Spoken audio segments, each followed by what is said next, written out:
صل على سيدنا ومولانا محمد وعلى سيدنا علي وسيدتنا فاطمة وسيدتنا زينب وسيدنا حسن وسيدنا حسين وعلى آله وصحبه وبارك وسلم وسيدنا حسين وعلى آله وصحبه الحمدللہ رب العالمین والصلاة والسلام علی سید الانبیاء والمرسلین اللہم صلی علی سیدنا و مولانا محمد وعلی آلہ واصحابہ وبارک وسلم وصلی علیہ۔ دنیا کے تمام دیکھنے والوں کو، تمام چاہنے والوں کو، تمام پیار کرنے والوں کو اور جہاں جہاں تک اس وقت میری آواز کو سنا اور مجھے دیکھا جا رہا ہے، جنید اقبال کی جانب سے انتہائی محبت کے ساتھ السلام علیکم۔ ایک بار پھر ناظرین، آپ کو پر نور صبح میں صبح نور کے ساتھ میں دل کی گہرائیوں سے خوش آمدید کہتا ہوں، اور آئیے بلا توقف چلیں گے حضرت ابو انیس محمد برکت علی علیہ رحمہ کی تالیف اسماء النبی کریم صلی اللہ علیہ وآلہ وسلم سے رسول اللہ صلی اللہ علیہ وآلہ وسلم کے اسم مبارک پڑھنے اور سننے کی سعادت حاصل کرتے ہیں سیدنا الناصر صلی اللہ علیہ وآلہ وسلم، ہمارے سردار مدد فرمانے والے۔ درود و سلام بھیجے اللہ آپ صلی اللہ علیہ وآلہ وسلم پر، آپ صلی اللہ علیہ وآلہ وسلم کے آل پاک پر اور صحابہ کرام رضوان اللہ تعالیٰ علیہم اجمعین پر۔ حضرت سیدنا مصعب بن سعد رضی اللہ تعالیٰ عنہ سے روایت ہے، ایک مرتبہ سعد بن ابی وقاص رضی اللہ تعالیٰ عنہ کے دل میں خیال آیا کہ انہیں ایسے لوگوں پر فضیلت دی گئی ہے جو مالی لحاظ سے کمزور ہیں، تو حضور نبی کریم صلی اللہ علیہ وآلہ وسلم نے ارشاد فرمایا کہ اے سعد، یاد رکھو کمزور اور ضعیف لوگوں کی وجہ سے ہی تمہیں نصرت عطا کی جاتی ہے اور ان کے وسیلے سے ہی تمہیں رزق دیا جاتا ہے۔ ناظرین، آج ہمارے ساتھ آپ نے ضرور جڑے رہنا ہے۔ میں روز ہی ظاہر یہ بات کہتا ہوں کیونکہ شخصیات ہی ایسی ہیں صاحب کہ ان کو اپنا آئیڈیل بنانا ہی بنانا ہے ہمیں ہر صورت میں۔ یعنی آج ایک ایسی ہستی کی بارگاہ میں چلتے ہیں جو خطیب رسول ہیں، کاتب وحی ہیں اور شہید ختم نبوت ہیں، یعنی حضرت سیدنا ثابت بن قیس رضی اللہ تعالیٰ عنہ کا ذکر پاک ہوگا۔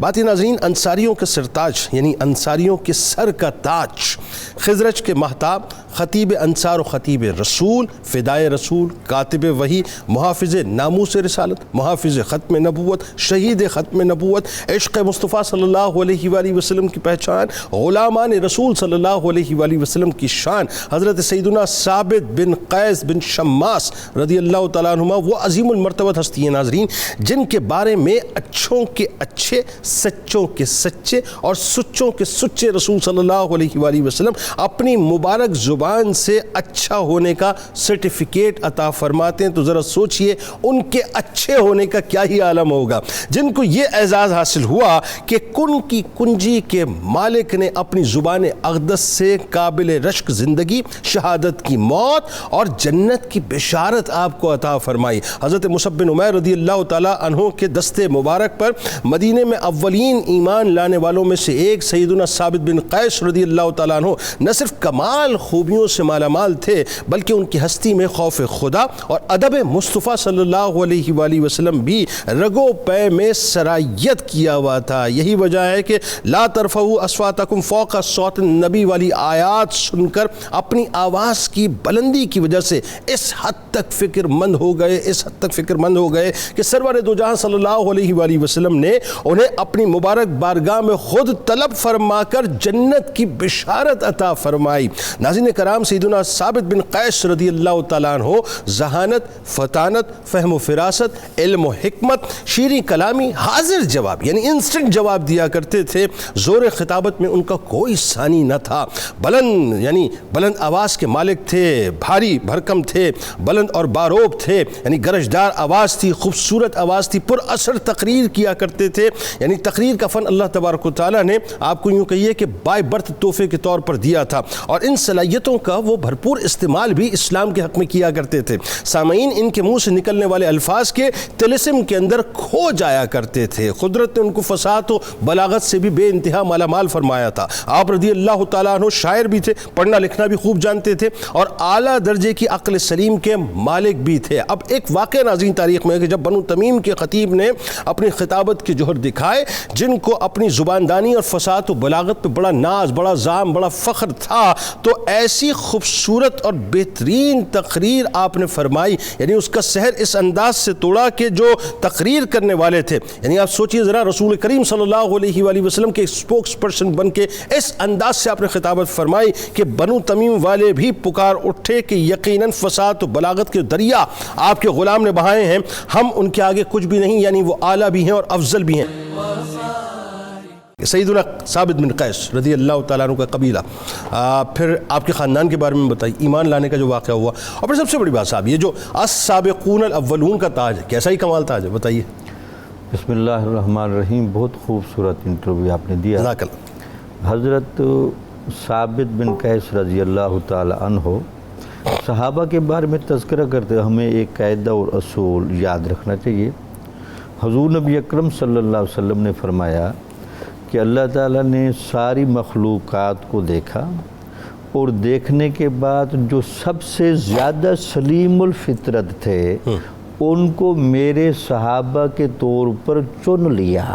اللہ، تو آپ کے تمام صحابہ سلیم الفطرت تھے، تو سلیم الفطرتی کی وجہ سے ایک تو انتخاب الہی دیکھیں، اب جن کا انتخاب اللہ تعالیٰ حضور نبی اکرم صلی اللہ علیہ وسلم کی تعلیمات کو آگے پہنچانے کے لیے اور پھیلانے کے لیے کر رہا ہے، اس کو اگر میں ساتھ جوڑوں، اللہ تعالیٰ نے اپنے قرآن مجید کی تبلیغ کے لیے اور اس کو آگے پہنچانے کے لیے حضور نبی اکرم صلی اللہ علیہ وسلم کا سینہ مبارک کو منتخب فرمایا۔ سبحان اللہ۔ ختم الکتاب ختم الرسل کے پاس کس انداز سے آ رہی ہے، اللہ، اور حضور نبی اکرم صلی اللہ علیہ وسلم کا علم، آپ کی معرفت، آپ کا دین، اس کو آگے پہنچانے کے لیے جن شخصیات کو اور جن سینوں کو صحابہ اور اہل بیت کی شکل میں منتخب کیا جا رہا ہے، اس کو آپ کیا کہیں گے کہ ان کا ترہ امتیاز کتنا زیادہ ہے۔ اب انتخاب الہی کے سامنے تو کوئی دوسری بات کی بھی نہیں جا سکتی، لیکن اس کے باوجود بھی ان کے شخصی اوصاف، خاندانی اوصاف۔ اچھا، ان کا قبیلے کے نام ان کا ثابت ہے اور قیس کے وہ بیٹے تھے، تو یہ صحابہ کی لڑی ہے۔ تو اس کے علاوہ قبیلہ آپ کا بنو نجار، خزرج کی مین برانچ، اور یہ حضور نبی اکرم صلی اللہ علیہ وسلم کے ساتھ ان کی ایک اگلی نسبت یہ بھی ہے، حضرت آمنہ رضی اللہ تعالی عنہ، ان کو حضور نبی اکرم صلی اللہ علیہ وسلم کی والدہ ماجدہ بننے کا شرف حاصل ہو رہا ہے، وہ اسی قبیلہ نجار کی ہے۔ اللہ، اس سے آپ اندازہ لگے یہ حضور کے نانکا خاندان سے تعلق رکھنے والے صحابی ہیں۔ یعنی عشق، فدائیت، جانثاری یہ اس قبیلے کی خمیر کے اندر موجود، ہاں، خمیر کے اندر شامل تھی۔ اللہ تعالیٰ کا ایک انتخاب ہوتا ہے، آپ کے آباء و اجداد جو بنے اور پھر جو آپ کی والدہ بنی، ان بطون کا اور ان سلوب کا اہتمام وہ اللہ تعالیٰ کی ایک خاص حکمت ہے۔ اس کے علاوہ ان کی جو آگے خوبیاں تو لامل تفصیل سے آئیں گی، ان کی ذرا فطرت چیک کریں۔ شاعر تھے، وہ آپ کو پتہ ہے کہ شاعر بندہ بنیادی طور پر وہ ہوتا ہے جس کے اندر تین خوبیاں ہوں۔ ایک تو وہ لفظ اور معنی کی گہرائی سے بڑا واقف کار ہوتا ہے، سبحان اللہ۔ دوسرا یہ ہوتا ہے کہ وہ اس کا تعلق جذبات سے بڑا ہوتا ہے، اللہ، یعنی اس کے اندر حصے جذبات زیادہ ہوتی ہے۔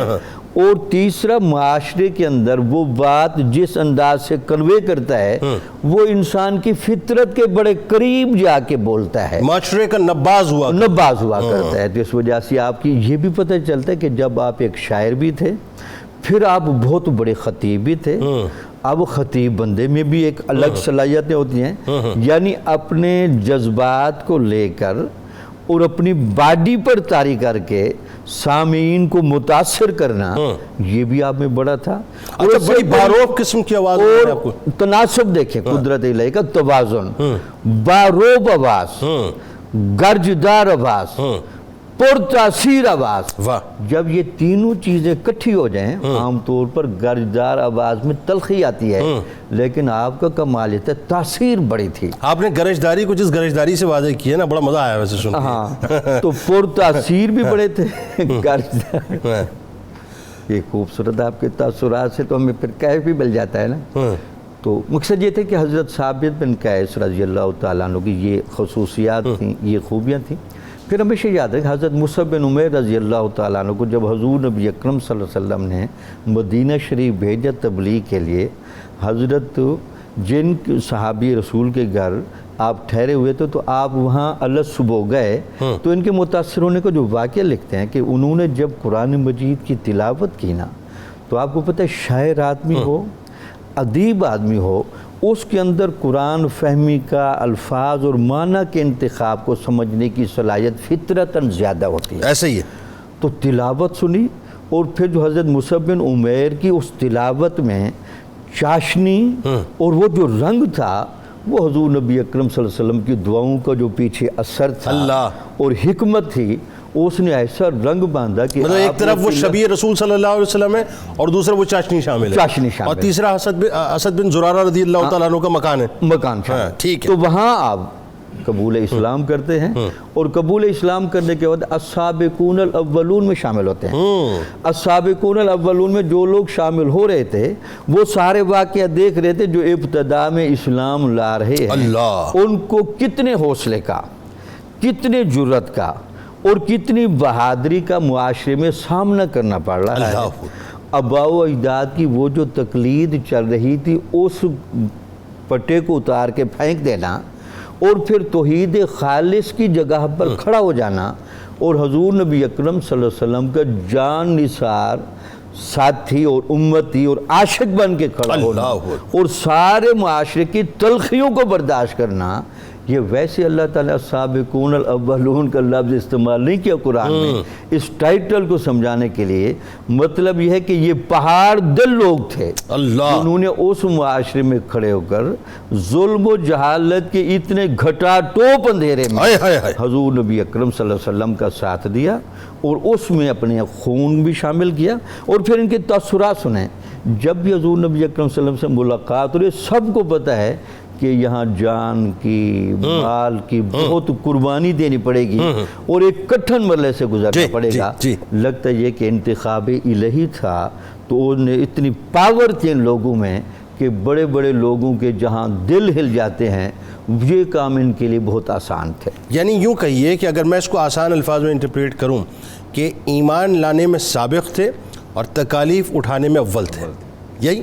اچھا، اب ذرا علامہ صاحب یہ بتائیے، نبی کریم صلی اللہ علیہ وآلہ وسلم، ظاہر ہے میرے مصطفیٰ کریم صلی اللہ علیہ وآلہ وسلم کی نگاہ کسی کنکر پہ پڑ جائے تو وہ تو کلمے سے اپنی یعنی کلمہ پکار اٹھے، کجائے اس کے کہ زبان اقدس سے کسی کو خصوصی اعزاز مل جائے، مطلب وہ شرف تو دنیا و مافیہ سے افضل ہے۔ ایک تو یہ بتائیے کہ اعزاز میں، دوسرا نبی کریم صلی اللہ علیہ وآلہ وسلم کی جب مدینہ تشریف آوری ہوتی ہے، ظاہر ہجرت کا ایک پورا منظر نامہ ہے، اور سرکار علیہ السلام اس زمین پہ جا رہے ہیں جس زمین کی بشارت ہے، اور پورا مدینہ ظاہر ہے اس وقت امٹ کے باہر آ گیا ہے کہ رخ مصطفیٰ صلی اللہ علیہ وآلہ وسلم کا دیدار ہونے والا ہے۔ اس میں سیدنا ثابت بن قیس رضی اللہ تعالیٰ عنہ بھی تشریف فرمائے، تو وہ جو اہل مدینہ کی طرف سے استقبال ہو رہا ہے وہ تو ظاہر ہے ایک وہ بڑا ایک ایمان افروز منظر ہے، اس کو بھی ذرا بیان کیجئے۔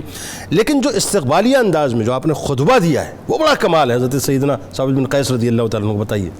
بسم اللہ الرحمن الرحیم۔ جنید صاحب، ٹائٹل کوئی ادارہ دے دے یا کوئی ملک دے دے تو وہ خوشی سنبھالی نہیں جاتی کہ ہمیں یہ ٹائٹل میسر آیا، بہت صحیح، نیشنل لیول پہ ہو یا انٹرنیشنل لیول پہ ہو، درست۔ لیکن انہیں خطیب کا ٹائٹل دینے والی ذات کون ہے؟ آپ یہ دیکھیے، جو خطیب الامم بھی ہے اور خطیب الانبیاء بھی، اللہ۔ اب آپ یہاں سے دیکھیے کہ وہ ذات مقدس جو پورے آدم تا عیسیٰ علیہ السلام سب تک وہ سب کے خطیب وہ ہیں روز محشر میں، اور تمام امتوں کے خطیب بھی ہیں۔ اگر وہ کسی کو خطیب ڈکلیئر کرتے ہیں تو ان کا مقام اور مرتبہ کیا؟ وہ خطیب کس لیول کا خطیب؟ کس لیول کا خطیب ہوگا؟ یعنی اس کا مطلب یہ ہوا کہ اللہ تبارک و تعالیٰ نے بے پناہ صلاحیتیں دی تھیں، جیسا کہ ہمارے ڈاکٹر فرما رہے تھے کہ سلاست تھی، روانی تھی، شیرینی تھی، چاشنی تھی۔ اب اس کی ایک مثال، پہلے میں آپ کے سوال کی طرف بھی آتا ہوں، پہلے ایک مثال دیتا ہوں، بنو تمیم کی مثال دیتا ہوں جی آپ کے سامنے۔ 70 سے 80 رکنی وفد تھا جی، جب یہ رسالت امام علیہ السلام کی بارگاہ میں حاضر ہوا تو آداب کے تقاضوں سے یہ آشنا نہیں تھا، اور انہوں نے آ کے آپ کو آواز دی, آپ باہر تشریف لائے. 3 سردار ساتھ تھے. یہ انہیں عرب کے اندر یہ جو ایروگینس تھی وہ بہت زیادہ تھی کہ وہ اپنے قادر الکلام ہیں, شاعر ہیں اور اچھے خطباء میں سے ہیں. تو یہ 3 بندے آئے, 3 سردار تھے. زبرقان بن بدر تھے, عطارد بن حاجب اور قیس بن عاصم. دروازے پر دستک دی, کہا یا محمد اخرج الینا, آپ تشریف لائے. اور شیخی کیا بگاری, یہ لفظ سننے والے ہیں. حدیث پاک میں آتے کہتے ہیں یا محمد انا مدحنا زین, اے محمد علیہ السلام ہم جس کی مدح کرتے ہیں اسے مزینہ راستہ کر دیتے ہیں. وَإِنَّا شَتَمْنَا شَيْنٌ, اور جس کی ہم برائی بیان کریں, عیب بیان کریں, نقص بیان کریں, اسے معیوب بنا دیتے ہیں. اور آگے کہا وَنَّحْنُ أَكْرَمُ الْعَرَبِ, ہم عرب میں سب سے زیادہ اکرم ہیں, تعظیم اور تکریم کا لائق ہیں. آپ نے فرمایا قَالَ قَذَبْتُمْ, قذب تم نے جھوٹ کہا. فرمایا بل مدح اللہ زین, بلکہ جس کی اللہ مدح فرمائے وہی قابل ستائش اور قابل تعریف ہے. مدح الہی باعث زینت ہے. فرمایا آپ فرمایا وشتمہ شین, اور جس کی اللہ مذمت فرما دے وہی معیوب اور باعث تحقیر ہے. اور فرمایا تم کہتے ہو ہم سب سے اکرم ہیں. فرمایا نہیں, اکرم منکم یوسف بن یعقوب, سب سے تم میں سے زیادہ جو اکرم تھے تمہارے قبیلے میں وہ یوسف علیہ السلام تھے. اللہ. اس کے بعد مقابلہ ہوا اور آپ دیکھیے ان کے خطیب نے پہلے کلام کیا, ان کے شاعر نے پہلے کلام کی. رسالت امام نے حکم فرمایا ثابت بن قیس, فرمایا ثابت میدان میں آ جائیے. پھر کوئی کلام تھا, ایسا کلام تھا کہ جس نے سب کو مسحور کر کے رکھ دیا, اور ایسا مسحور کیا کہ وہ پریشان ہوئے. پھر ثابت بن قیس نے عقیدہ توحید بیان کیا, رسالت بیان کیا. نتیجہ یہ نکلا کہ وہ لوگ پکار اٹھے کہ آپ کے خطیب ہم سے ہزارہ درجے بہتر ہیں اور آپ کے شاعر ہم سے 1000 درجے بہتر ہیں. اللہ. اور وہ سارا قبیلہ وہیں اسلام لے آیا. اچھا, اس وقت حضرت حسان بن ثابت رضی اللہ تعالیٰ عنہ بھی موجود تھے. جی موجود. وہ شاعری کے ذریعے سے جواب دے رہے تھے, شاعری کا جواب دے رہے تھے, اور آپ خطابت کے ذریعے سے جواب دے رہے تھے. بن بدر کو جواب دے رہے تھے, اور آپ کے مقابلے میں عطارد بن حاجب تھے ثابت قیس کے. تو پورا قبیلہ مسلمان ہوا. آپ دیکھیے کلام کیسا کیا ہوگا, توحید پر, رسالت پر, ادب مصطفیٰ پر ایسا کلام کیا, مسلمان ہو گئے. دوسری بات, سوال کا دوسرا حصہ جو تھا اس میں آپ نے فرمایا کہ استقبال کیسا ہوا. بے چینی بے قراری تو تھی نا کہ روز پورے کے پورا شہر امڑ آتا باہر آپ کے استقبال کے لیے, کہ آج تشریف لاتے ہیں, آج تشریف لاتے ہیں. تو آپ راستے میں وہ ذرا منظر بیان کیجئے, وہ سننے والے سننا چاہیں گے. پورا کا پورا قبیلہ باہر نکل آتا تھا اور انتظار کر, مدینہ کے سارے باسی باہر آتے تھے, بچیاں چھتوں پر چڑھ جاتی تھیں, انتظار کرتی تھیں وہ کب مرحلہ آئے گا کہ جب ہماری نگاہیں جو ہیں وہ فیضیاب ہوں گی آپ کی زیارت سے, آپ کے یعنی کب طلع البدر علینا کی صدائیں جو ہم نے بلند کرنی ہے. بالکل, دف بجا بجا کے ان بچیوں نے, بنو نجار کی بچیوں نے. تو خیر جب آپ تشریف لائے آپ نے قیام فرمایا اپنا ابو ایوب انصاری کے گھر آپ نے قیام فرمایا. اچھا, یہ خطبہ استقبالی یہ بڑا کلیدی حیثیت رکھتا ہے. یہ آپ دیکھیے کہ ظاہر ہے ہمارے جتنے بھی پروگرامز ہوتے ہیں اس میں سب سے اہم شخصیت ان کے خطبہ استقبالیہ دیتی ہے, سب سے اہم شخصیت, اور اس کے کلمات جو ہوتے ہیں وہ زیادہ مؤثر اور زیادہ وہی آگے راہ متعین کرتے ہیں, آنے والے کے کلام کی راہیں وہی متعین کرتے ہیں. پوری مجلس, پوری محفل کو وہی ڈیفائن کرتے ہیں. اور وہ قادر الکلام شخص ہونا چاہیے جو استقبالیہ دے, اور وہ پورے ماحول سے آشنا بھی ہونا چاہیے, آنے والی ذات سے بھی آشنا ہونا چاہیے جس کو خطبہ استقبالیہ دیا جا رہا ہے. تو یہاں ثابت بن قیس کا انتخاب ہوا کہ آپ خطبہ استقبالیہ دیں گے. اور جب آپ تشریف لائے رسالت امام علیہ السلام تو خطبہ استقبالیہ کے لفظ بڑے زبردست تھے. آپ وہ فرماتے ہیں, اور میں کہتا ہوں اس خطبے کا پورا ایک جملہ جو ہے نا وہ اتنا زبردست ہے کہ جس سے پوری کی پوری یعنی ادب مصطفیٰ اور ان کی جانثاری اور قربانی سامنے آ جاتی ہے. یعنی مدینے والوں نے مدنی سرکار کے استقبال کے لیے مدینے کے جو جانثار تھے ان کو منتخب کیا. اور پھر فرماتے ہیں, آپ نے جملہ فرمایا جب سامنے حاضر ہوئے تو عرض کرتے ہیں یا رسول اللہ نمنعک مما نمنع منہ انفسنا و اولادنا, یا رسول اللہ ہم آپ کی ایسے حفاظت کریں گے. دیکھیں انسان کو سب سے زیادہ قیمتی اس کی جان ہے, جو اس سے زیادہ پیاری ہے, اس کے بعد اولاد. کیٹیگوریکلی دیکھیں تو جان سب سے عزیز ہے, اس کے بعد اولاد کے بعد پھر تیسرے درجے پر مال آتا ہے. تو انہوں نے اتنی پیاری بات کی, یا رسول اللہ ہم اپنی جانوں کا دفاع کرتے ہیں, حفاظت کرتے ہیں, ہر دشمن سے کرتے ہیں. اس کے بعد ہم اپنی اولاد کا دفاع کرتے ہیں, ان کی محافظت کرتے ہیں, ان کی حفاظت و نگہبانی کرتے ہیں. ہم جس سے اپنی جان کی حفاظت کرتے ہیں آپ کی حفاظت اس سے بڑھ کر آپ کی جان کی حفاظت ہم کریں گے. اور فرمایا ہم اپنی اولادوں کی حفاظت کرتے ہیں, اس سے بڑھ کر ہم آپ کی اولاد کی بھی حفاظت کریں گے. آگے فرماتے ہیں اچھا یہ ایک فطری سا امر ہے, جب بندہ کسی پر جانثاری کا اظہار کرتا ہے, محبت کا اظہار کرتا ہے, اس کا رسپونڈ یا اس کا جواب یا اس کا کوئی کہہ لے اس کا عوض جو ہے وہ دل میں خیال آتا ہے کہ ہم نے اتنی جانثاری کی بات کی, پھر کیا ہوگا. عرض کرتے ہیں یا رسول اللہ صلی اللہ علیہ وسلم اچھا فما لنا, ہم جانیں بھی قربان کریں گے, مال بھی قربان کریں گے, اولاد بھی قربان کریں گے, تو کیا ہمیں بھی کچھ میسر آئے گا؟ کچھ ہمارے لیے بھی ہے. اللہ ایک بار الجنہ, بس جنت ملے گی. اور آپ دیکھیے کسی بھی مومن مسلمان کا منتہائی مقصود جو ہے ایمان کے بعد جنت ہی ہے. کلائمیکس اس کی زندگی کا وہی ہے, بالکل صحیح, اعمال کا کلائمیکس. میری آپ کی پوری سٹرگل جو ہے وہ رسالت امام علیہ السلام کی اطاعت کے بعد جنت ہے. ہمارا منتہائی مقصود ہمارا جنت ہے. فرمایا الجنہ, ایک جملے میں آپ نے پوری بات کا جواب دے دیا. فرمایا تمہیں اس کے جنت ملے گی اس کے عوض میں.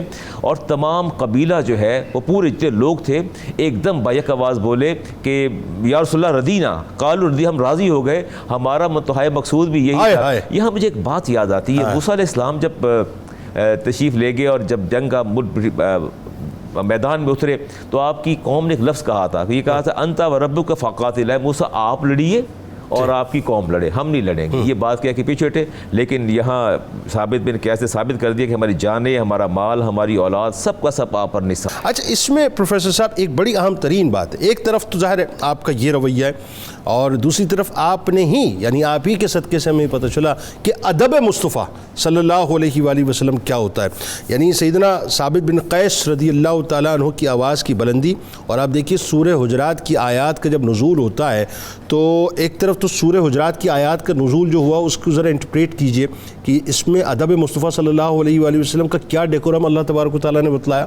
دوسرا آپ کا جو خوف تھا, کیونکہ آواز کی بلندی تھی, تو آپ کا گھر میں جا کے بیٹھ جانا, پھر اس کے بعد سرکار علیہ السلام کو خود آپ کو طلب فرمانا اور جنت کی بشارت دینا, مطلب یہ امیزنگ ہے. بتائیے ذرا. جنید بھائی, اللہ رب العزت نے قرآن مجید فرقان حمید میں خود اپنے حبیب صلی اللہ علیہ وآلہ وسلم کی بارگاہ کے آداب بتائے ہیں. سبحان. قرآن مجید کی سورہ حجرات کے اندر اس کا تفصیلی ذکر موجود ہے, اور اس کی دوسری آیت کے اندر ایک ادب یہ بتایا گیا, یا ایھا الذین آمنوا لا ترفعوا اصواتکم فوق صوت النبی. اللہ, اے ایمان والو اپنی آواز کو نبی علیہ السلام کی آواز سے بلند نہ کرو. جب قرآن مجید کی آیت نازل ہوئی تو اس وقت صحابہ کرام جو پہلے ہی محتاط تھے اور محتاط ہو گئے, اور احتیاط کے ساتھ بارگاہ رسول میں حاضر ہوتے تو محتاط ہو کر کلام کرتے. یعنی آپ دیکھیے کہ حضرت صدیق اکبر رضی اللہ تعالیٰ عنہ نے خود نبی علیہ السلام کی خدمت میں حاضر ہو کر قسم اٹھائی, یا رسول اللہ صلی اللہ علیہ وسلم, میں اللہ کی قسم اٹھاتا ہوں میں آپ سے اس آیت کے نزول کے بعد اب اس طرح بات کروں گا جس طرح سرگوشی کی جاتی ہے. حضرت فاروق اعظم رضی اللہ تعالیٰ عنہ اس قدر آہستہ آواز سے بات کرنے لگے کہ ان سے دوبارہ پوچھا جاتا کہ آپ نے بات کیا کی ہے. صحابہ کرام بھی اس قدر محتاط ہوئے. حضرت صدیق اکبر رضی اللہ تعالیٰ عنہ نے ایک آدمی کو مقرر کیا کہ مدینہ طیبہ کے باہر سے جو وفود آتے ہیں ان کو پہلے روک کر بتانا ہے کہ بارگاہ رسول میں آواز کا لیول کیا ہونا چاہیے. یعنی اس آیت کے نزول کے بعد. اللہ, کیونکہ دیکھیے اس کا جو نتیجہ بیان کیا گیا کہ اگر تمہاری آوازیں بلند ہو گئیں تو تمہارے اعمال اقارت ہو جائیں گے, اعمال برباد ہو جائیں گے. تو حضرت سیدنا صدیق اکبر رضی اللہ تعالیٰ عنہ نے ایک شخص کو مقرر کیا کہ جو بھی شخص مدینہ طیبہ سے باہر سے آئے اس کو پہلے بتانا ہے کہ یہاں بیٹھنا کیسے ہے, اٹھنا کیسے ہے, بات کیسے کرنی ہے, آواز کا لیول کیا ہوگا. جب یہ قرآن کی آیت نازل ہوئی تو حضرت ثابت بن قیس رضی اللہ تعالیٰ عنہ, آپ کی آواز قدرتی طور پر بلند تھی, فطرتاً آواز بلند تھی, بڑے زبان آور تھے, زور آور تھے بات کے حوالے سے. تو آپ نے یہ سمجھا کہ یہ آیت میرے لیے اتری ہے کیونکہ میں نبی علیہ السلام کی خدمت میں جب حاضر ہوتا ہوں تو بلند آواز سے بات کرتا ہوں. نتیجتاً اس قدر خوف طاری ہوا کہ آپ نے اپنے آپ کو کمرے میں بند کر لیا, وہیں آپ عبادت کرتے, روتے, سر جھکا کر بیٹھے رہتے. جب چند دن گزر گئے اور آپ اپنے اس کمرے سے باہر نہ آئے تو نبی علیہ السلام کی عادت کریمہ تھی کہ جب کوئی صحابی 2-3 دن نظر نہ آتا تو نبی علیہ السلام خبرگیری کرتے تھے کہ وہ صحابی کہاں ہیں. تو آپ نے حضرت سعد بن معاذ رضی اللہ تعالیٰ عنہ کو بلایا. اچھا, یہاں یہ بات بھی میں عرض کرنا چاہوں گا کہ ایک روایت کے اندر سعد بن عبادہ رضی اللہ تعالیٰ عنہ کا نام بھی ہے, اور اس میں بعد محدثین نے تطبیق یہ دی کہ ایک طرف سعد بن معاذ تھے, دوسری طرف سعد بن عبادہ تھے, یہ دو سعادتوں کے درمیان میں رہتے تھے. اچھا, سعد بن معاذ رضی اللہ تعالیٰ عنہ کا ایک طریق بھی تھا, وہ خبرگیری کیا کرتے تھے بہت رکھتے. ہاں ساری, یعنی یوں کہہ لیجئے کہ سرکار علیہ السلام کے وہ انفارمنٹ تھے کہ تمام انفارمیشن جو ہے کلیکٹ کر کے سرکار کی بارگاہ میں لوگوں کے حال